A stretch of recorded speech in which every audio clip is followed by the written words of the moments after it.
Assalamualaikum warahmatullahi taala wa barakatuh. Mbokki Sénégal ñi ngi leen di nuyu kenn ku nekk ci turam ak santam di leen wax ne li tubaab bi waxoon rek l'heure est grave. Gis nañu campagne électorale bi bu mu tàmbali ak léegi li fi am ci ay xeetu violence yoo xamante ne ñaari camp ñoo ko mënee. Benn camp bi son leader est en prison, beneen camp bi mooy le camp présidentiel. ñu xool ne violence bi bëri na te ay doomu jaamur yu bëri gaañu nañ ci, ay jigéen ñu seen yoon nekkul ci yëf yi fekk nañ leen seeni biiri kër boom leen bundu xatal leen. loolu yépp lenn dong moo ko jur mbokk yi, ngir ay intérêt crypto personnel. Le mouvement indépendant Defar Sénégal dafa indi slogan wax ne jëlee fi politiciens yii 1960 ba suñ jon yàlla tey 57 ans ñu am ko ci indépendance. mënuñu fexe mbokk yi ba suñu dund jàkk. Et pourtant ñi nga xamante ni ñoo nekk ci mbedd mi tey di xulu ak xeex 57 ans ngi nii ngeen leen di jox chance parce que yaakaaroon ngeen ne seen yaakaar yéen ñoom de am nañ ci saafara. mais boobu ba léegi mbokk yi gis nañu li xew ci réew mi. askan bi tey la seen coono gën a yokku. gis naa sax yàggul dara tête de liste Benno Bokk Yaakaar fu mu jaar rek mi ngi wax ne président def na tali, am na lu mu def jéego ci santé bi, am na lu mu def jéego ci ndox bi, di énumérer. mais loolu du miracle ndaxte ñun bu ñu koy teg ci palais bi lenn dong lañ ko fa tegee pour mu liggéey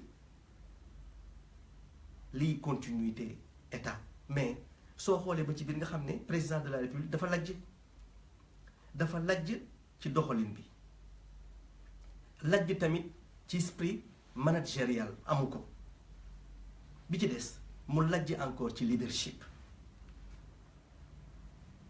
loolu moo indi tey ji manque de stabilité moo ko indil tey mënul toog benn place sax muy jaabante diggante palais de la république ak këram gu bees gii nga xamante ne 1 milliard de francs CFA la ñu jël pour réfectionner kër gi, muy jaabante ci ñaari kër yooyu ak njabootam. bi ci des mooy moom président de la république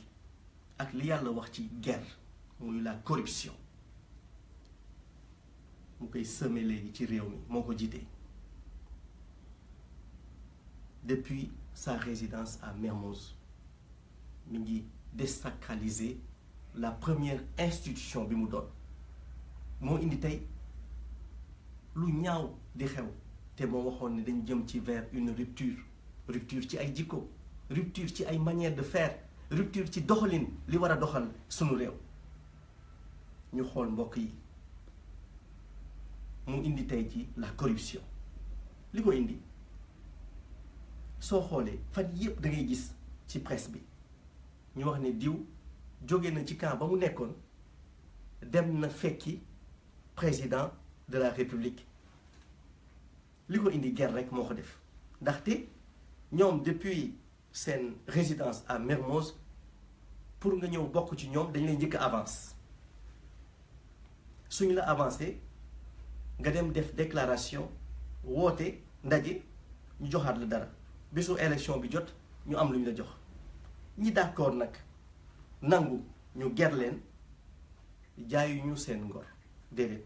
parce que ngor amu fa woon ndax ngor ku ko am doo ko jaay déedéet. Recherche de gain la ñu nekkee woon mel ni ay oiseaux rapaces wala ay mange mille di njugub ñooñu nag seeni xeetu naaw dafa am lu ko sooke mooy ut lu ñu cof xooluñu destination bi lu ñu cof la ñuy wuti su fekkee nag président mi ngi taxaw moom personnellement di orchestrer guerre boobu ñu xam ne Sénégal feebar na moo tax mbokk yi ñu war a comprendre ne heure bi jot na ñu jële fi politiciens yii bërki démb am na kenn ci ñoom ku ma woo wax ma suñu fi jëlee politiciens yi ñu fi teg changé wuñu doxalin ñun ñi nar a ñëw aussi aux affaires politique la ñu nar a def mais autrement parce que politique dafa am lu ñu ci wax c'est l'art de gérer la cité noonu la ñu nar a taxawee léegi baatu jëlee fi politiciens yii mooy ñi nga xamante ne suñu leen joxee kër état ñu fexe ba luubal ko def ci seen tur suñu jàkkaarloowee ak alalu askan bi ñu fexe ba luubal ko am lu ñu ci amal seen bopp di ci dund ak seeni njaboot dem ba nekk ay milliardaires loolu lañu wax ne ñooñu façon ngi nit dañ leen fi war a jële léegi yow su fekkee da nga nekk ca ñooñu te yow sa jikko du loolu kon bokkuloo ñi ngi fi war a jëlee lii mooy mbir mi ndax ñëpp bonuñu mais système bi moo feebar système bi nag soo koy xool dafa mel ni une république organisée escroquerie organisée la nga xamante ni dafa am ñu la ñàkk nga mën a jël saa yu la neexee mën a lekk xaalisu askan bi am ay loi yu ñu tëral nag yoo xamante ne suñu la jiiñee askan bi jamono bi nga nekkee en service nga mun a attaquer nit ñi dal seen kaw loolu mbokk yi la ñu wax ne il faut que dimanche bii ñu jëm ñu créer une révolution jàngal ko waat africain yi mbokk yi sunu mbokk gambien yi dañu doon ñee ci jamono di ñu wax ne dañu rafetlu seeni courage ci alternance yi ñu doon dem boobu temps Yaya Jammeh mi ngi lëmbee Gambie ñoom ñu dem ba fippu nag fekk Jammeh ci biir système de fraude am fekk ko ci biir système de triche am daal di ko fa fekk làbbali ko daan ko lem loxoom Jammeh génn ci réew ma dimanche jot na mbokk yi ñu bouleverser les choses Macky Sall doit se sentir fragile dans ce pays amul leneen suñu bàyyee Macky Sall di am ndam bisu dimanche bi mooy dañu jëm ñun ci buumu jaam esclavage moo judduwaat ndax il a tellement de comptes à régler ak ñi nga xamante ne ñi ngi taxaw di xeex ngir mu perdre assemblée nationale bi suñu paree moom ak PMam ak ñi leen wër ils vont régler des comptes ak ñi nga xamante ni daf leen jox alal man nag damay wax lu leer wax naa ne képp koo xamante ne da nga am facilité ñu ger la nit ku oyof nga ndax nit dafa war a dëgër yemale am ak ñàkk toog bu am solo ci ay principe am ndax alalu àdduna du dara ñi ñu fi jotoon guerre fan yi yépp lañ leen joxoon su lépp jeexul la ca ëpp dem na te tey perdre nañu seen crédibilité ci réew mi ba ca des mbokk yi assemblée nationale bii ñu jëm mouvement indépendant Defar Sénégal dafa def ay résolution yu am solo mooy suñu demee assemblée duñu digle déedéet ndax loolu naxaate lay jur li ñu nar a def mooy liggéey bi loolu la mbokk yi d'accord liggéey bi nag yomb na benn bi mooy saytu les lois beneen bi di leen woote beneen bi mooy contrôler action gouvernement bi ñett yooyu mooy liggéey député te ñett yooyu aussi su fekkee ne étape yooyu yépp mi ngi jaar yoon loolu day sukkali koomu réew ndax daf ñuy permettre fu xaalisu askan bi dugg ñu xam ko ministère bu ne ñu topp la def le marquage à la culotte di xam foo dugal suñu alal gi ñu la dénk muy budget lii nag man la concerné mbokk yi bis bu ñu yàlla may assemblée dinaa fexe ma ñaan député yi ñu nar a bokkal hémicycle bi ci 13e législature bi ñu créer une grande commission parlementaire commission d'enquête parce que ñun il est temps que ñu woo ministre de l'économie et des finances Amadou Ba laaj ko alal bii mu yor di ko pasaree ci réew mi fan la ko jëlee daañu woo Abdoulaye Sylla nga xam dafa jege président jege première dame laaj ko aussi en si peu de temps ak ay déboiram ni mu bëree woon en si peu de temps naka la def tey jii ba mu mun a am aise bii mu am ba lëmbee suñu koomu réew ñu bàyyi ko di ko seetaan ñu wax ne am na ay nitu yoon ak ay nit ñu mag ci république bi ñu ko làq loolu des koy seet te laaj bi ñu ko nar a njëkk laaj mooy naka la ñu def ba compagnie turque yooyu SHS AHS naka la ñu def ñoom tey jii ba mun a dem ci luubal bu rëy bii ñuy waajal au dos sur le dos des Sénégalais li ci topp ndaw yi nga xamante ne ñoom ñoo ëmb defar Sénégal kenn ku nekk mi ngi yëngu ci social à sa manière ñeneen ñi social bi ñuy yëngu mooy fexe jox xale yi xam-xam ñu nekk ay ndaw mais di fexe di wesaare seeni xam-xam ci ndaw yi pour di leen former ñoom Séga ñi bokk nañ ci ñoom Mass ñi bokk nañ ci ak ñeneen aussi ñu nekk ci biir mouvement bi Tunkara aussi ci loolu lay dox suba ak ngoon mooy nit fexe ba am xam-xam ñooñu dañu taxaw tey jii ngir créer cette révolution dans la démocratie ce dimanche 30 juillet 2017 mbokk yi daw ci mbedd bi am na yuuxu mi ngi fi mbedd bi pendant la campagne mais dimanche yuuxu amul daw ci mbedd bi amul yow la ci biir mbañ gàcce gi yow la ak urne bi yow la ak sa conscience nan nga war a def ndax danga nar a wooteel ñi nga xamante ne dañu bëgg semer la corruption dans ce pays wala ndax danga nar a woote pour dagg loolu mu bañ a xewati ci réew mi lii mooy la grande équation bu ñu war a posé wu ndax dañu war a sanctionner Macky Sall on doit le noter depuis 2012 mi ngi ci réew mi xas nañu ñun nee na le Sénégalais est fainéant nee na Sénégalais dafa mën a tappale wax na ko encore nee na Sénégalais dafa njublang te bu muy wut suñu kàddu daf ñu doom raay dañu neexal tey lu ne la ñuy dégg ci moom parce que dafa dem ba respecté tuñu dafa dem ba ñun amatuñu solo ci moom moo waral tey ku mu bëgg tëj la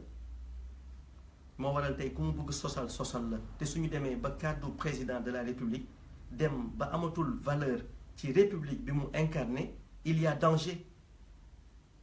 loolu moo tax ñu war a taxaw temb sanctionner Macky Sall am na sax ñu may wax ni wax ji de soo ko mënoon raay moo gën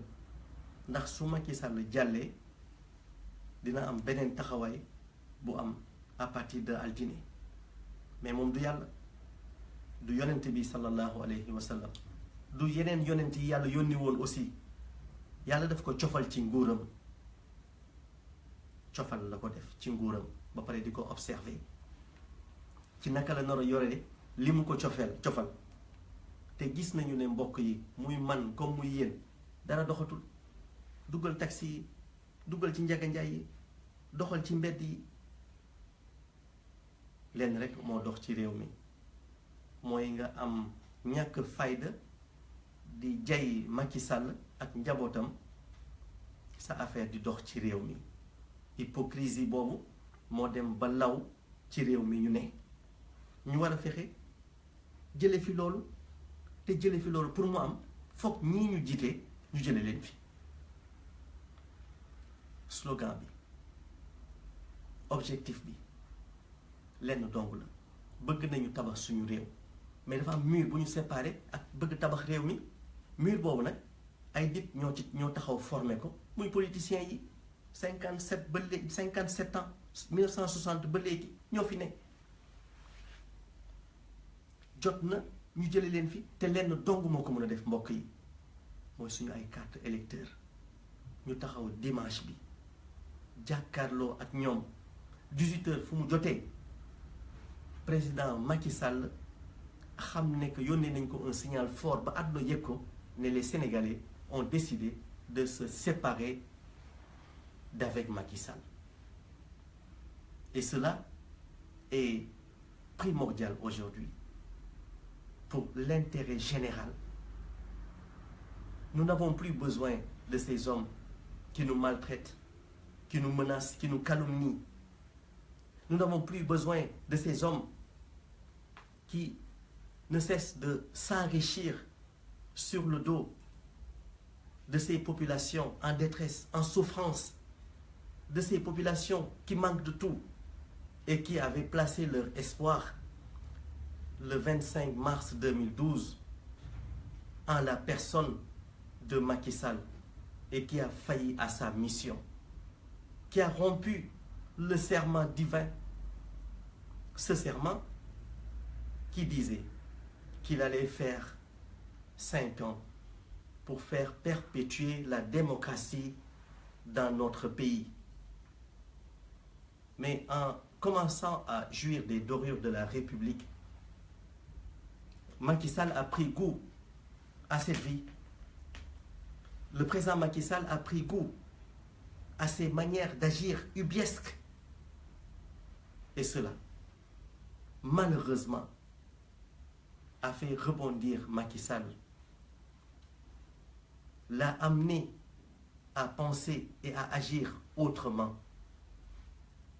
et à vouloir passer par un avis du Conseil constitutionnel pour se maintenir à la tête de ce pays pendant 7 ans. Les Sénégalais n'ont pas oublié cela. Parce que dans notre culture, nous refusons catégoriquement qu'un homme de sa station puisse se permettre un beau jour de se réveiller et de rompre ce serment qui le liait à nous, ce serment qui le liait à Dieu, ce serment qui le liait à sa propre personne. Il l'a rompu, malheureusement. Le président Macky Sall est en train de semer la corruption dans ce pays. Il a dépénalisé, entre guillemets, la transhumance, qui est devenue une matière fréquente pour les professionnels de la politique. Oui, c'est des dizaines de millions qui quittent Mermoz pour avoir des voix, des porteurs de voix. C'est des dizaines de millions qui aujourd'hui contraignent certaines personnes à ne plus croire en leur objectif, à se déshabiller face à leur dignité et à aujourd'hui tromper la conscience de leur famille. Nous nous sommes rendus compte, malheureusement, que dans un pays où celui qui le dirige ne respecte pas son serment, en d'autres termes, il se permet de semer la corruption dans ce même pays et de privilégier son clan, sa famille, ses amis. Ce pays a l'air de pouvoir faire épanouir ses enfants et asphyxier par un système. Ce système nourri par ces hommes. Nous sommes déçus par le comportement de celui qui incarne aujourd'hui la station la plus élevée de la République. Nous sommes déçus par le système mis en place qui, pendant 5 ans, a asphyxié l'économie de notre pays. Nous sommes déçus par le président qui n'a pas respecté son engagement de mettre la patrie avant le parti. Hélas, nous sommes déçus de voir son clan utiliser les deniers publics, les ressources de l'État, nos maigres moyens, à des fins purement personnelles. L'État est aujourd'hui devenu l'esclave de Benno Bokk Yakaar. Car nous avons vu cette manière ridicule de mener la campagne électorale de cette coalition, cette manière abusive de cette coalition de mener son combat pour simplement vouloir gagner ces élections parce qu'ils savent qu'ils ont perdu avant même leur fatidique ce dimanche 30 juillet. Oui, ils ont perdu, ils le savent. Et nous n'accepterons en aucune manière la tricherie ou encore qu'ils fassent installer la corruption et la violence dans ce pays ce dimanche 30 juillet. Personne ne l'acceptera, puisqu'en 2012, le président Macky Sall avait gagné haut la main les élections présidentielles. Il avait été félicité par son adversaire, le président Abdoulaye Wade, à 20h, passé de quelques minutes. Et l'élection s'était passée de manière extraordinaire, dans le calme, la sérénité, la tempérance. Mais nous nous rendons compte aujourd'hui que ces hommes veulent aujourd'hui, au-delà du tripatouillage, au-delà d'avoir investi 50 milliards pour nous produire 6 millions de cartes, alors qu'en Algérie, ces mêmes cartes biométriques, une compagnie a eu à les faire pour 24 millions de personnes à 11 milliards de francs CFA. Il y a un grand problème à cela. Qui a été corrompu? Qui a été ordonnateur de ce marché? Tant de questions qui résonnent dans nos oreilles. C'est normal que ces questions résonnent dans nos oreilles, puisque c'est notre argent qui a été utilisé pour satisfaire un tel marché.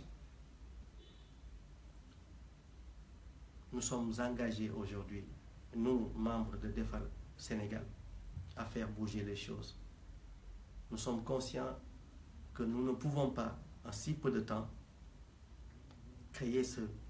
grand miracle. Mais nous osons espérer que Dieu, par sa grâce, sa mansuétude, fera entendre notre voix ce dimanche. Puisque c'est lui qui, ces décisions, qui incarnent la supériorité, qui incarne l'incommensurabilité. C'est lui dont les décisions sont irréfragables, qui jouit de ce grand pouvoir, de pouvoir ce dimanche nous donner cette victoire attendue de tous. Nous avons foi en Dieu, puisque la victoire est entre ses mains. Nous avons foi en lui,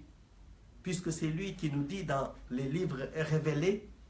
qu'il ne change pas un peuple qui ne veut pas changer. Nous tendons la main à Dieu pour lui dire, nous sommes prêts à changer. Nous sommes prêts à nous débarrasser de ces gens qui ne veulent pas changer. Et c'est à Dieu à qui nous adressons ce grand message. Et nous osons espérer, dans cette logique, qu'il nous entendra, qu'il nous écoutera et qu'il exaucera notre vœu, celui de faire bouger les choses le 30 juillet au soir. mbokk yi maa ngi leen di nuyu di leen sant ak ñi ma taxawal. ñaar fukki fan ak benn wër nañu fu ne ak suñu ay maigre moyen dugg ci biir nit ñi wan leen suñu bulletin Defar Sénégal bi ma leen nar a wanaat léegi nii ngeen gis ko xam ni mu mel te photo Tunkara nekk ci. ngeen bàyyi ci xel dafa weex am couleur bu batañse bi muy la couleur mauve ngeen bàyyi ci xel mbokk yi ndax bulletin bi moo war a soppi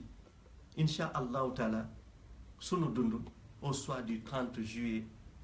2017 na ngeen ci bàyyi xel mbokk yi na ngeen ko wane na ngeen ko jël mbokk yi te dugal ko ci biir mbañ gàcce bi ndax loolu le moo mun a soppi tey sunu réew mi nekk en danger bi kan moo ko ci dugal mooy politiciens yi jot nañu taxalikoo ak ñoom jot na xeexoo bi ŋaayoo yi ak xuloo yi jeex ci réew mi te pour mu jeex faaw ñu taxalikoo ak ñi nga xamante ne ñoom dañuy yaakaar ne jàmm daa war a yem ci ñoom ak seeni mbokk ñu yaakaar ne fitna saa ñu ko war a yee ci réew mi ñun lañu war a woo ñun ñoo bañ dootu ñu demal kenn ci fitna sunu réew lañu bëgg defar sunu réew lañu bëgg tabax bëggatuñu tabax fitna bëggatuñu tabax lu dul naataangee ci sunu réew te loolu le pour mu am mbokk yi faaw ñu taxalikoo ak ñoom seeni xeetu xalaat li Sega wax léegi ak Mass wax ñu ne yeewu nañu kenn dootuñu nax kenn dootul nax suñu ay doom te ëllëg mbokk yi dañu bëgg ëllëg suñu ay doom suñu yeewoo xool ñu nañu jàkk ne bàyyi yéen de lii tax réew mi naat tey yéen a ko tàmbali woon moo tax ñun ñu jóg de dañu bëgg bokk ca ñooñu moo tax ñu jóg taxaw xaat suñu tànk tubéy ne faaw loolu am moo tax ñuy xeex di leen sant mbokk yi di leen gërëm di wax ne jël carte yi ba léegi des na suba mi ngi ci seeni bureau de vote na ngeen fexe ba dem jëli ko na ngeen fexe ba harmoniser loolu altine incha allahu taala ñu ne révolution bi xew na ci réew mi ñu ngi leen di gërëm di leen sant di leen nuyu di leen massaw di ñaan yàlla mu defal leen jàmm di ñaan yàlla mu defal ñu jàmm ñaan yàlla mu def jàmm ci sunu réew mu barkeel ko yokk fii naataange ci barke yonent bi sallallahu alayhi wa sallam assalaamu aleykum wa rahmatullahi taala wa barakatuhu